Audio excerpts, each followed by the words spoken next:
What's up guys, Groovy Guitar Dude here with a beginner guitar tutorial for Anti-Hero by Taylor Swift. If this video helps you out, hit that like and subscribe button, and the guitar we're jamming on today is a red Taylor 214 from Sweetwater. Sweetwater is this month's channel sponsor. They carry all of my favorite gear and they have literally the best customer service that I've personally ever experienced. I'm gonna have Sweetwater links to this guitar as well as all the other gear that I like to use down in the description below for y'all to check out. The first thing that you want to know to play Anti-Hero on guitar is that in order to keep this song as accurate and beginner friendly as possible, we're gonna capo up to 2nd frets. The next thing that you want to know to play Anti-Hero on guitar is the structure of this song. We're going to start with the verse, then go to pre-chorus, then chorus, then verse, pre-chorus, chorus again. Then we're going to have a bridge, and we'll finish up the song with one last chorus. And the last thing that you want to know before we dive into Anti-Hero is the 4 chords that you need to play this song. The first one is G, the next one is D, the next one is A, and the last one is B minor. And I'll have a beginner way to play that B minor, as well as short chord tutorials for all the other chords in the pinned comment below for those of you who need them. And with all that in mind, let's dive into Anti-Hero. Guys, Anti-Hero is very, very beginner friendly to play on guitar. We just have one chord progression that repeats through the whole song, and then we just have a couple different strum pattern options that we'll be playing depending on what part of the song we're in. So first, our chord progression for Anti-Hero is going to be G, D, A, and B minor.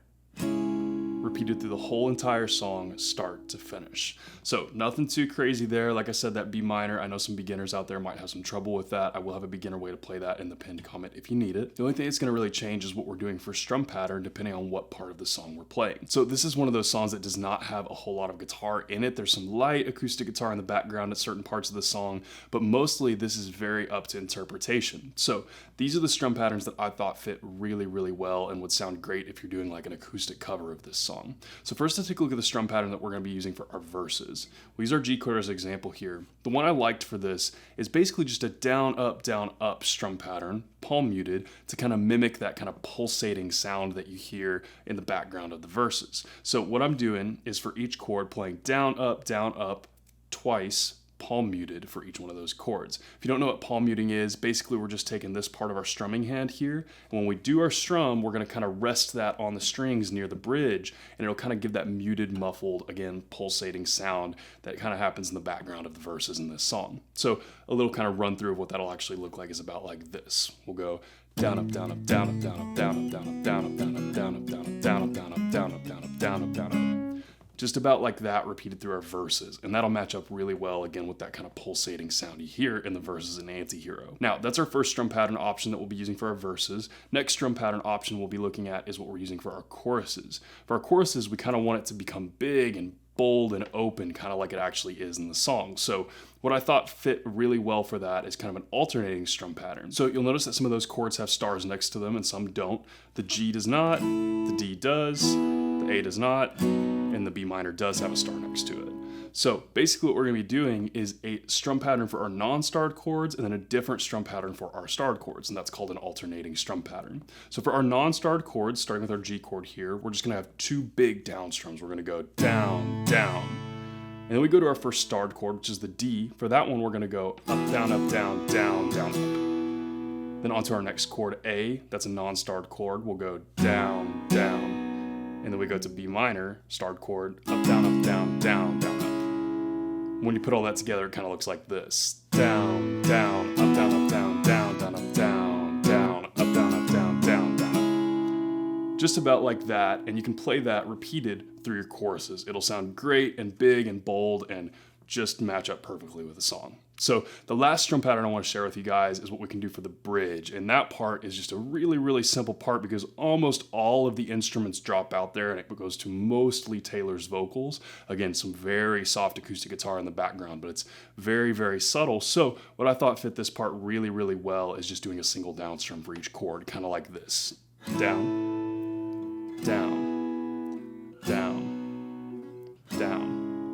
Just repeated through the bridge until we get into that last chorus. So that might kind of seem like a lot to remember, but the main thing here is that the chord progression repeats through the whole entire song and just kind of working with those dynamics depending on what part of the song you're on. Again, this is what I'm using, but this song doesn't have a lot of guitar in it, so it's very up to interpretation to whatever you think will sound best. This is just kind of what I thought sounded best. So with all that in mind, guys, I'm going to do a little playthrough using each of those different strum pattern options a couple times so that you guys can play along with me. But with all that in mind, a couple times through this chord progression with those several different strum patterns you can use for Anti-Hero will look about like this without me talking.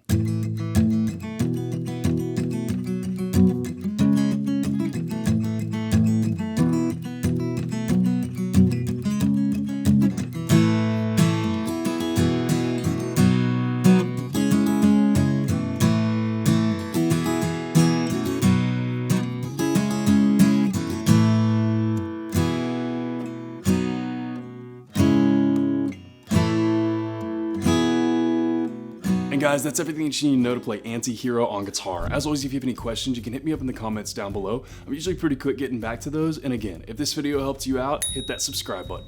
I have about 950 other guitar and ukulele lessons on this channel, and I usually try to post at least 2 to 3 new lessons every single week. So if you're learning guitar or ukulele, there cannot be a more perfect channel for you to check out. Hit up my Instagram at @thegroovyguitardude if you want to see other cool guitar related content or just what I'm up to in some videos. And one more big shout out to Sweetwater. Thank y'all so much for being this month's channel sponsor. Again, I'm gonna have Sweetwater links to all the gear that I like to use down in the description below for y'all to check out. Guys, Anti-Hero is definitely one of my favorite songs on midnights, and it's also a great one for beginner guitarists because again, we just have that one chord progression through the entire song. And then again, we have some strum pattern options. I would recommend if you want to just stick with like one strum pattern to do the chorus strum pattern. That fits really well with kind of the whole song, but really the best way to do it is kind of mix those dynamics. Use that more subdued verse strum pattern in the verses, and then use that big, huge chorus strum pattern in the choruses where the song is really big, and then again drop down to those single down strums in the bridge to kind of give it that real soft kind of bridge build into that last chorus. So